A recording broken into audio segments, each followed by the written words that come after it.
And thank you so much for the invitation to come here to Madrid to talk about my real passion. How do we create innovative cultures around the world? And thank you for almost pronouncing my last name correctly. As I said to you before, I didn't choose it, so I'm kind of excused. When we're talking about cultures and cultural innovation, it's very important that we find out what does it take to facilitate cultural innovation, and why do so many innovation projects actually fail? Why is it so hard to innovate? Because there are innovation projects going on everywhere in all industries, in all company sizes. But how is it that so many innovation projects never reach implementation state, and when they finally do, how come we don't remember it, that it suddenly disappear out of the blue air in no time? It's one of the questions I'll try to answer in this short session here today, because innovation should be fun, and we all know we need it. So how come we are not more successful doing it? The second question I'll try to answer is, and I'll spend a little time on that, I'll spend more time on how to create an innovation culture, is why can artificial intelligence actually end up destroying or at least damaging your company culture? With the companies that we have been working with over the past 5 years or so, who started working out with artificial intelligence projects, we have seen that some of them have suffered a lot without actually getting the gains from implementing artificial intelligence. So I'll try to touch a little base on that as well. Have you ever been in a situation where you managed to buy something that you didn't intend to buy, but the person who was selling that to you had so much passion, had so much authenticity that you ended up buying it anyway? How many of you have tried that? Buying something, yeah. You see, that is the result of having a winning corporate culture. When people are proud of the company that they're working with, when their values, their personal values are aligned with the company values, when the integrity of the organization is very high, people feel proud, and that pride comes into effect when they are doing their job. And that's why we have all ended up buying things we didn't really need. I actually bought a house that way some years ago. It ended up being a good deal anyway, but I felt tricked afterwards. And it's the same with the airline business. Anyone can transport a person from A to B. So the only way you can really stand out is giving that extra experience so people have that feeling, wow. And that is what we are doing when we are creating winning cultures. Because at the end of the day, and that goes for all industries, all products, anyone can copy your product, but no one can copy your culture. So why is it so hard to innovate? We all want to do it, and we really have a desire to innovate. We really want to do it because it's fun, it's exciting, it's new. We want to do it, but it doesn't happen. We have tons of people with ideas. We have loads of funds putting into innovation projects all over the world in all industries, but yet not a lot of things are happening. Do you remember when the first iPhone came out in 2007? The entire world said, wow.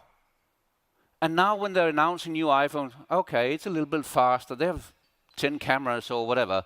That wow factor has disappeared. So what are the obstacles to why we cannot innovate?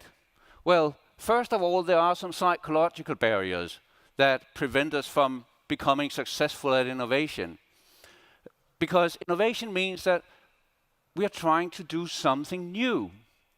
And when we do something new, we expose ourselves to a risk. And no matter what we're trying to tell each other or ourselves, we human beings, we don't like taking risks. We don't. We like other people to take risks. That's why managers are talking about change management and want everyone else to change except themselves. But we don't want to change ourselves. So it's like if you have decided to do a bungee jump. I want to do a bungee jump. And at the day where you are at the end of the cliff and looking down, no, I'm not going to do it. When it comes to the implementation and we're actually going to take the risk, we don't do it. And that happens all the time in all aspects of life. Just see when you're at a conference or at a seminar. Very often, on day 2 of a seminar, maybe not a big one like this, but a smaller one, you go back to the same seat you had the day before. You're even afraid of changing your seat. So we human beings are risk aversive, and that's a huge psychological barrier. Fear are by far the most important motivation factor we have as human beings. So unless we can find a way to remove that fear or reduce it to a level where we can manage it, that's where we can overcome that barrier. The other thing that works towards us when we want to innovate are all the cultural barriers that we have. Any culture, not necessarily national culture. It can be corporate culture, it can be profession culture, anything. All cultures have something in common. One of the things they have in common is that they all have a shared set of norms, values, and basic assumptions and traditions.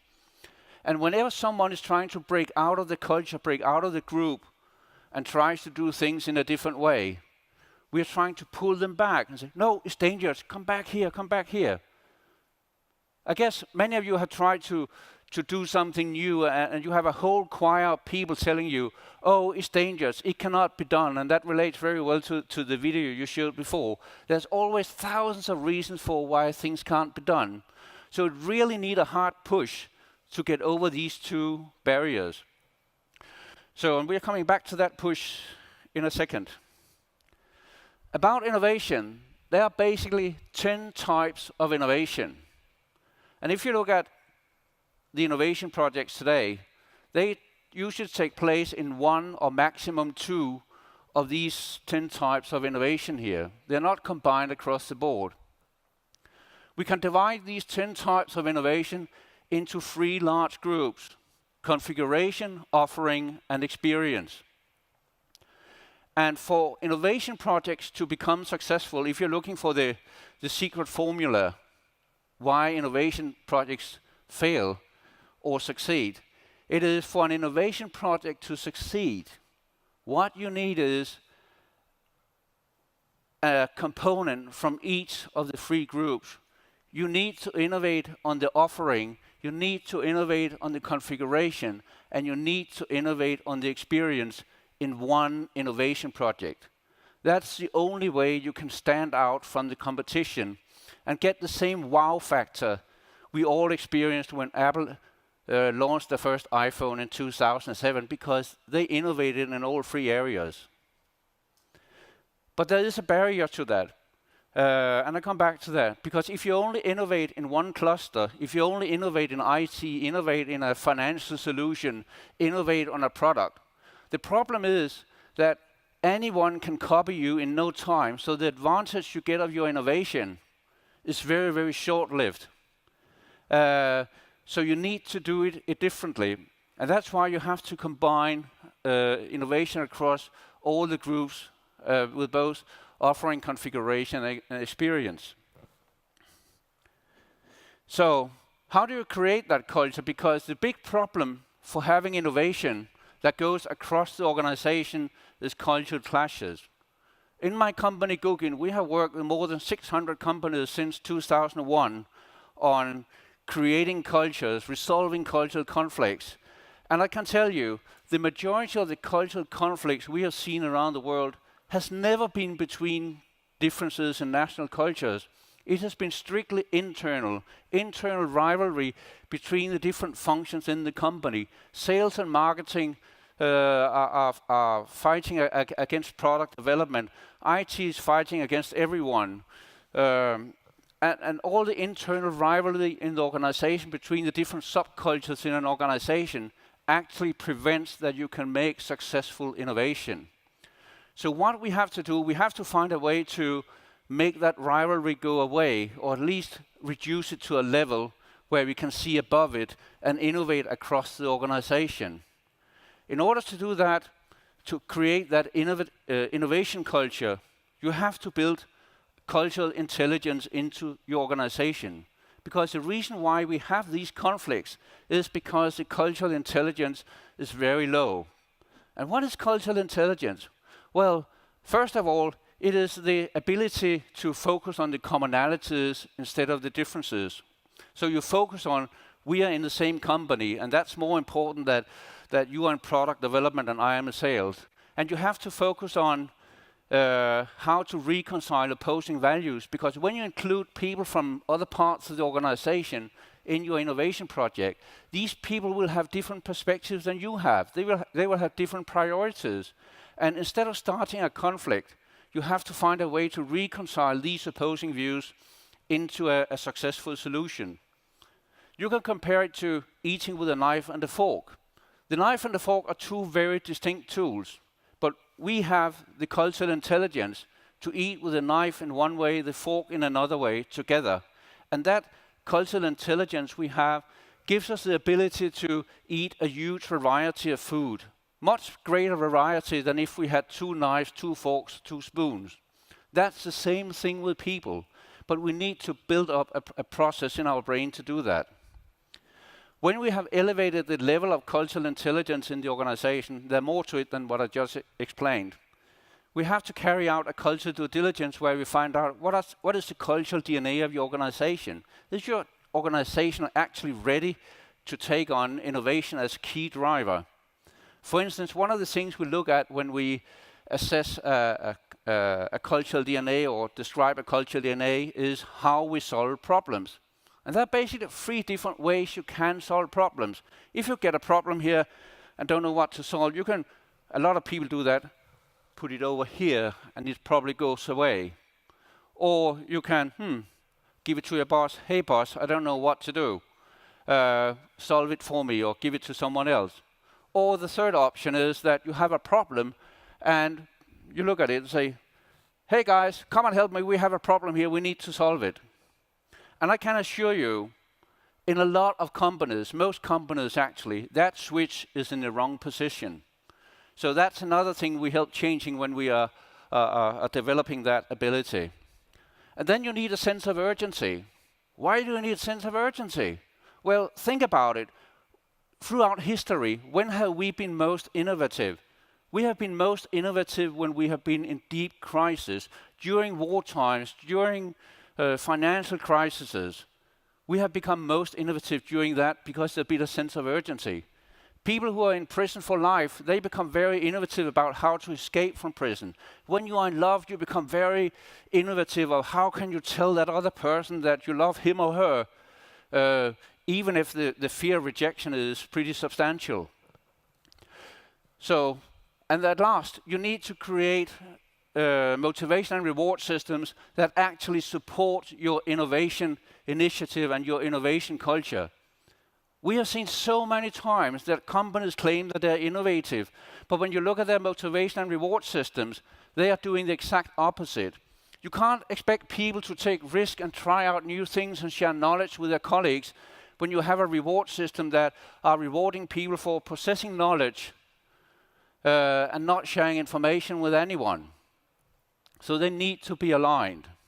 So what does that have to do with artificial intelligence? Well, it has pretty much everything to do with artificial intelligence, because artificial intelligence is a project that is running in most companies nowadays. But the thing is that artificial intelligence projects, they run only in a small part of the company. They're not projects that are aligned and included within the entire value chain of the company. It's usually only running in a small part of the company. And what do you think the rest of the organization is thinking? If you guys here, you're working on artificial intelligence and you're very excited because artificial intelligence is great working with, what do you think all your colleagues are thinking? Do they thinking, wow, these guys are working on artificial intelligence, they're securing my future?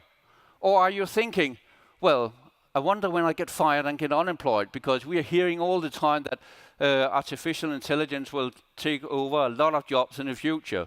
Just yesterday I saw a report from World Economic Forum where they predicted that by 2025, 50% of all jobs we know today will be replaced by machines.